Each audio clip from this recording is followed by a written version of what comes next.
Bueno, seguimos con el módulo 1.2, la admiración y el encuentro con la verdad. La filosofía es una característica innata del ser humano que trasciende el tiempo y el espacio, pero también podemos darle un origen y un marco histórico. ¿A qué vamos con esto? A que no, el origen de filosofar es indeterminado en realidad, eh, pero se le da un, un origen y un marco histórico en este caso a la filosofía occidental, que surge en Grecia en el siglo VII a.C. Bueno, comenzamos con el origen del filosofar, la admiración o el asombro. La admiración o el asombro, según los grandes filósofos, da origen a la filosofía. Podemos decir que provoca una atención positiva frente a algo que no comprendemos. Nos impulsa a explorar y a encontrarle el sentido. Genera lo que llamamos deshabituación, un salir de lo acostumbrado y cuestionar lo evidente. La deshabituación produce insatisfacción, que nos lleva a la búsqueda de respuestas. El filósofo es un eterno insatisfecho, que no se conforma con los conocimientos alcanzados, sino que sigue buscando incansablemente y tiene una gran capacidad de pregunta. Bueno, ¿a qué va esto? A que ante un hecho que nos produce admiración o asombro, ¿sí?, que nos deslumbra, eh, nos provoca un estado de deshabituación. Pongo la palabra deshabituación puntualmente porque hizo énfasis el profe en esta palabra. Nos provoca este estado de deshabituación, ¿sí?, que nos hace cuestionar lo evidente, lo que estamos viendo, lo que ya conocíamos y teníamos una idea, nos hace replantearnos lo que nos está asombrando. Y este replanteo es como que genera una inquietud, que empieza a molestar y nos lleva a buscar respuestas de qué es lo que estamos viendo, por qué lo estamos viendo, por qué nos está produciendo esto, este fenómeno, cómo se produjo.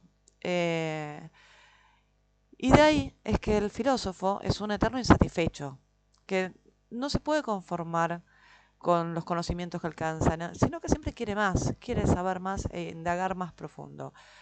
Eh, para Aristóteles, es indigno que el ser humano no busque la verdad cuando tiene la capacidad de conocerla, porque una vez despertado el deseo de saber, este no puede ser evadido. Bueno, cuando él habla de indigno, habla de la dignidad que te da el conocimiento, el saber, ¿sí? Cómo te ayuda a mejorar como persona eh, en la vida el tener el conocimiento. No se refiere a que es indigno porque no se merece nada en la vida. ¿Bien? Eh, entonces, como es natural saber, eh, una vez que se despierta este deseo, no lo podemos abandonar, lo necesitamos para mejorar día a día.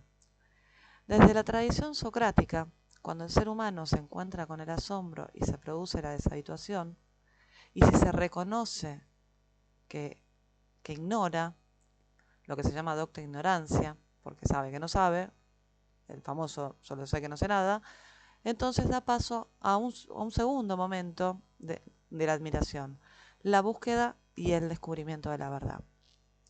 Entonces tenemos 4 momentos. El momento del asombro, que es el primero, el de reconocer la deshabituación y este impulso que nos genera a cuestionarnos, porque nos sentimos que nos falta algo, el reconocer la ignorancia y por fin la segunda parte del asombro, de lo que nos produce el asombro, sería la búsqueda y el descubrimiento de la verdad. Resumiendo, en síntesis, la admiración o el asombro da origen a la filosofía, provocando una deshabituación que nos confronta con nuestra ignorancia. Al reconocerlo, nos encontramos en lo que se llama la docta ignorancia, que nos impulsa a la búsqueda y descubrimiento de la verdad. El ocio filosófico y la vida actual.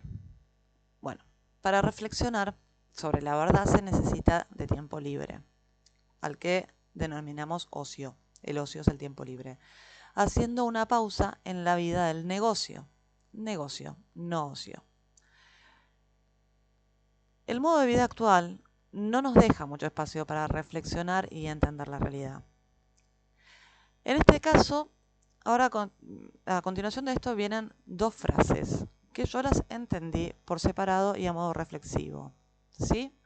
A veces un hombre de acción dice, no me expliques el por qué, dime qué hago. Esta frase lo que refleja es la urgencia de la sociedad, de no detenerse a pensar en el por qué tengo que hacer las cosas. Las tengo que hacer y listo, me lo quiero sacar de encima. Es urgente, yo quiero terminar con esto lo más rápido posible, no me interesa ninguna explicación. Quiero saber qué tengo que hacer y terminarlo. Es una situación en la que muchas veces nos encontramos en la vida, de que no paramos a pensar, no nos detenemos a pensar por qué estamos haciendo las cosas, simplemente las hacemos porque nos dicen lo tenés que hacer y listo, nos lo sacamos de encima. La segunda frase, que también nos llama a reflexionar, dice, a veces se ha pensado que lo más importante no es conocer las cosas, sino transformarlas. ¿A qué se refiere esto? Muchas veces uno intenta de cambiar la realidad antes de comprenderla, porque cree que es más ágil, más rápido y una solución más inmediata el hecho de transformar las situaciones. Voy a dar un ejemplo que a mí me parece que lo deja bastante claro. Hay un hombre que va con su, ¿cómo se llama esto? Su casa rodante a un camping. Resulta que en el camping no hay agua y a 10 cuadras hay un río y el río y todos los del camping van a buscar agua al río y vuelven al río. El tipo tiene su casa rodante y va un día hasta el río con la casa rodante, carga el agua con los baldecitos y se vuelve hasta el camping al día siguiente. Y dicen, esto no es cómodo, no me es práctico, no funciona esto así. Mejor me voy directamente con la casa rodante, estaciono a la vera del río y me quedo ahí y disfruto del espacio y ya no tengo que hacerme el kilómetro para ir, el kilómetro para volver, más la carga del agua. La tengo ahí disponible permanentemente. Y de paso aprovecho el río y demás. ¿Qué pasa con este hombre? Transformó su realidad. ¿Sí? Ya no tenía más que viajar todos los días hasta el río. Estaba mucho más cómodo. Pero resulta de que los ríos son traicioneros y tienen subidas abruptas, porque justo este río era un río de hielo.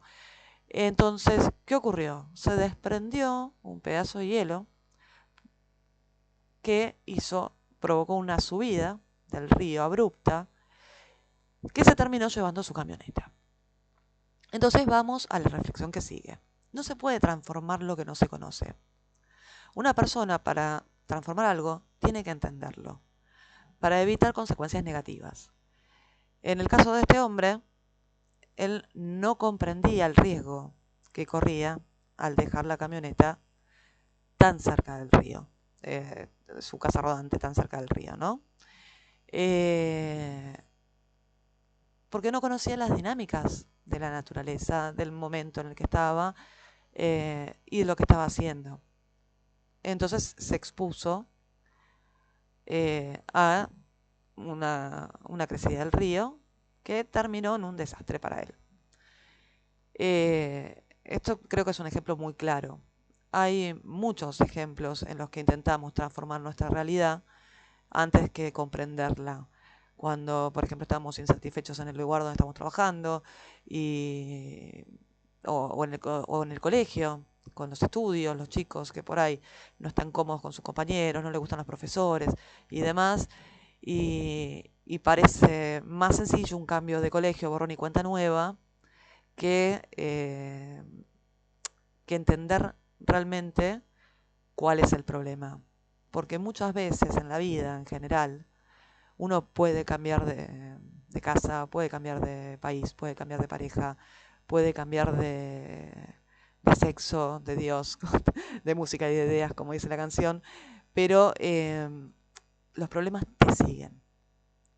Y cuando te siguen es porque no entendiste algo, porque había algo que te faltó comprender y conocer de tu realidad y que hasta que no lo conozcas no lo vas a poder modificar. Y los asuntos pendientes te van a perseguir toda la vida. Por más que intentes de transformar la realidad, si la querés transformar sin las bases del conocimiento, es muy difícil de que salga bien. Bueno, sigo. El desprendimiento de las cosas urgentes es la condición para filosofar. Bien, vamos a lo mismo. Primer texto, planteamos el tema de la urgencia, de la inmediatez, del decirme qué hago, no quiero saber por qué. ¿Sí?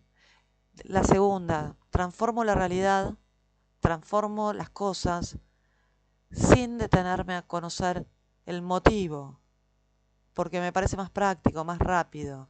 Entonces es necesario desprenderse de las cosas, de la urgencia, ¿sí? Para poder filosofar. Para pensar es necesario detenerse y desprenderse de la urgencia. Es un privilegio y necesidad de la razón humana, ya que nos permite reflexionar y buscar la verdad. La ignorancia es un mal para el hombre. Filosofar exige disposición y esfuerzo, valorar la verdad y no dar lugar a la mentira dentro de uno mismo. No tengo mucho para agregar a esto. Creo que está claro, ¿sí?, de que es muy importante hacernos un espacio para la reflexión, para pensar, porque la ignorancia nos hace mal, nos hace tomar malas decisiones. Y el tomarse este tiempo, para muchos, por no estar acostumbrados, nos exige un esfuerzo. Hay que poner disposición y ganas, así como para el estudio, bueno, es exactamente igual. Hay que tomar coraje y darse un ratito para reflexionar y pensar las cosas. Y para aprender, ¿no? Para aprender de uno mismo y de todo lo que nos rodea. Finalizando esta parte, la vida actual nos llena de urgencias, pero solo el ocio filosófico, ¿sí?, que es un ocio productivo, y eso lo tengo que aclarar, ¿no?, nos permite detenernos a pensar. O sea, no es un ocio al que nos referimos como un espacio, un tiempo de esparcimiento, sino es un tiempo de reflexión, es productivo. Al hacerlo, priorizamos el conocimiento y evitamos la ignorancia y sus consecuencias negativas. Es un privilegio y una necesidad humana buscar la verdad, dejando de lado lo inmediato para alcanzar una comprensión más profunda. Sí, es una necesidad humana porque, como les dije, nos dignifica, como decía Aristóteles, porque si no somos indignos. Llegamos al tercer tema, el encuentro con la verdad, su importancia. El encuentro con la verdad nos transforma y una vez revelada no se puede olvidar. Es un gran acontecimiento en la vida de las personas porque sin verdad no es posible vivir plenamente. No les estoy contando nada nuevo que no les haya dicho antes. En griego, letos significa olvido u oculto. Aletheia es lo contrario. Se relaciona con la verdad y su revelación, con no olvidar y con lo que no está oculto. La palabra aletheia significa verdad, pero significa verdad en un sentido más profundo. Se refiere a una revelación, a dar luz a lo que está en la oscuridad, en la sombra. Es una verdad, es esa verdad que nos asombra, que nos hace abrir los ojos, ¿sí? No es decime la verdad, es una verdad grande, es una verdad inmensa, eso es aletheia. Por eso está en el texto así como resaltado y es importante conocer el significado de esta palabra, porque el significado para nosotros de la palabra verdad se queda corto. Como que digamos que la verdad verdadera es aletheia, ¿sí? La verdad se puede encontrar en cualquier área o momento de la vida, y quienes la han encontrado, siguiendo un proceso racional, encuentran una experiencia reveladora y transformadora, porque su impacto es innegable. ¿Sí? O sea, cuando uno se enfrenta a la verdad, dice, esto es así, no puede ser de otra manera. Ahí tenemos también el asombro, ¿no? Porque tenemos esa sensación de asombro, eh, de,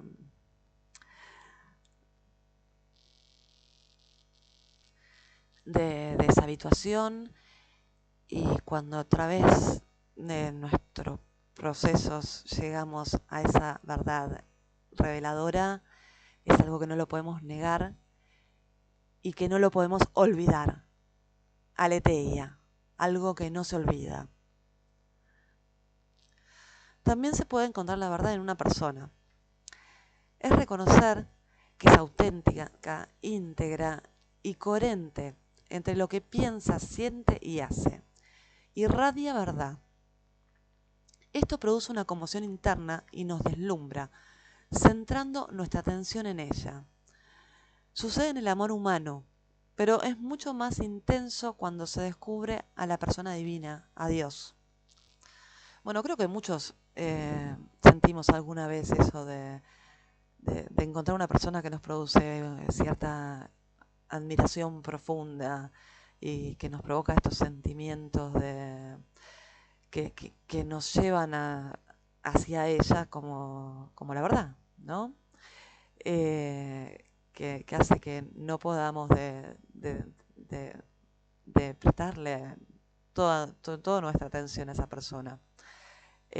A un profesor que nos inspira, a una persona que nos deslumbra porque hacemos de,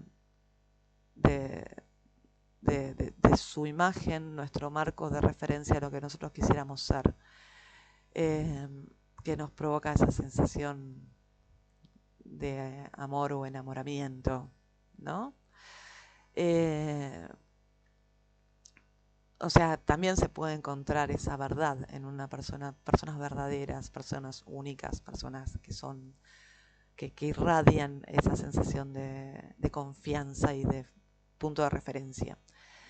Pero la parte que sigue, no puedo dejar de cuestionármela, de conocer a la persona divina, a Dios, porque lo puedo afirmar desde la fe, desde el creyente, y puedo decir, es así, porque es una sensación de estar protegido, además de haber encontrado ese punto de referencia en la vida. Pero también pueden estar los que no creen en Dios, pero no van a dejar de reconocer el encontrar a una persona que los deslumbre. Bueno, con esto vamos cerrando. Lo mismo ocurre con el encuentro con la verdad en la filosofía. Recordemos que encontrar la verdad en la filosofía es encontrar la aletheia, ¿sí? Esa verdad revelada, esa verdad que no se olvida, que, que sale a la luz, que deja de estar oculta y que se nos presenta como algo asombroso. La actividad filosófica nos conecta con la verdad, esencial para una vida digna y significativa. Seguimos. La verdad, ¿sí? Esa verdad filosófica, ¿sí? Es esencial, o sea, es fundamental. La necesitamos todos los seres humanos para que nuestra vida sea digna y significativa. No podemos vivir en la ignorancia.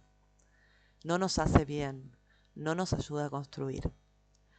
Bueno, concluyendo, la verdad, aletheia, es una experiencia reveladora y transformadora, inolvidable, que le da dignidad y significado a la vida. Se puede hallar en muchas formas. Es una cosa, persona, Dios, en la filosofía misma.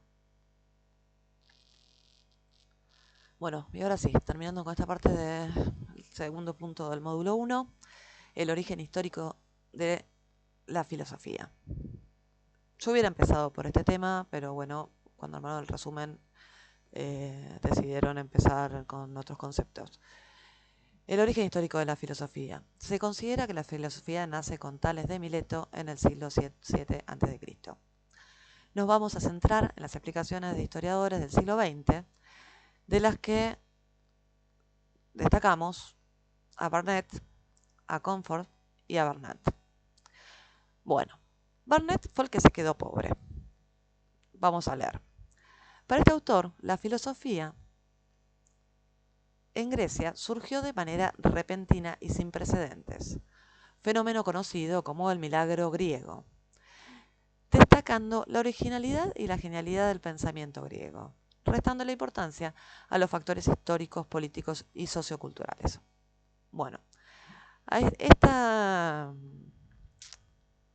forma de presentar el origen de la filosofía en Grecia queda pobre porque simplemente dice que surge así de una forma repentina y sin precedentes por el ingenio fabuloso de los griegos. Como que se queda corto, porque no le presta atención a más nada. Comfort, por su parte, ¿sí?, defiende la tesis del desarrollo del pensamiento filosófico a partir del pensamiento mítico y religioso. Esto es un libro que escribió él. Resaltó cómo la filosofía griega evolucionó desde las creencias mitológicas hacia un pensamiento más racional y sistemático. En otras palabras, a ver, esto es la explicación. Los filósofos comenzaron a cuestionar los mitos a través de la razón. Entonces empezaron a decir, bueno, intentemos de pensarlo, a ver si esto puede ser o no y cómo será, buscando explicaciones más lógicas y racionales para los fenómenos del mundo, desligándolos de explicaciones sobrenaturales y dando lugar al pensamiento filosófico. Bien, lo que hizo Comfort fue justamente esto, hacer un desarrollo, ¿sí?, desde el pensamiento mítico religioso, ¿sí?, hacia la filosofía, pasando por la razón. Sí, espero que se haya entendido. Bernat, en su obra Mito y Pensamiento de la Grecia Antigua, analiza cómo el contexto sociocultural, político y económico de la Grecia del siglo V a.C. fue fundamental en la transición del mito a la racionalidad. ¿Sí? Cuando hablamos del mito a la racionalidad, se me traba la lengua, recuerden siempre, ¿sí?, del mito al logos. ¿Sí? El paso del mito al logos es del mito a la racionalidad. Destaca la importancia de la ausencia de una casta sacerdotal. El auge de la ciudadanía y el crecimiento de la economía fomentaron el debate crítico, el cuestionamiento. El desarrollo económico creó una clase social con los recursos y el tiempo libre para dedicarse al pensamiento y a la reflexión. Esto permitió a los individuos cuestionar y explorar nuevas ideas, lo que fue vital para el surgimiento de la filosofía. Bien, acá. ¿Qué ocurrió en Grecia? ¿Por qué Grecia es la cuna de la filosofía? Justamente porque hubo cambios muy abruptos, ¿sí?, en la economía y en la estructura social, ¿sí?, que se dividió en castas sociales y al no existir una casta sacerdotal que se impusiera como dogma, ¿sí?, todo esto generó que la gente debatiera. Entonces, en los debates comenzaron las reflexiones Y sumado el tiempo libre que tenían muchas personas porque habían podido acumular riqueza, eh, les permitió lograr el espacio para el ocio filosófico. Bien, eh, bueno, para terminar con esto, eh, según Barnett, la filosofía surgió como fruto de la genialidad griega. Para Comfort, en cambio, la importancia del cuestionamiento racional de los mitos fue el motor del pensamiento filosófico, mientras que para Bernard todo el contexto sociocultural, político y económico favoreció a que Grecia fuera la cuna de la filosofía. Y chicos, hasta acá llegamos hoy, y gracias por escucharme. Hoy lo hice más corto y leí medio mal, pero ustedes tienen el apunte para leerlo mejor.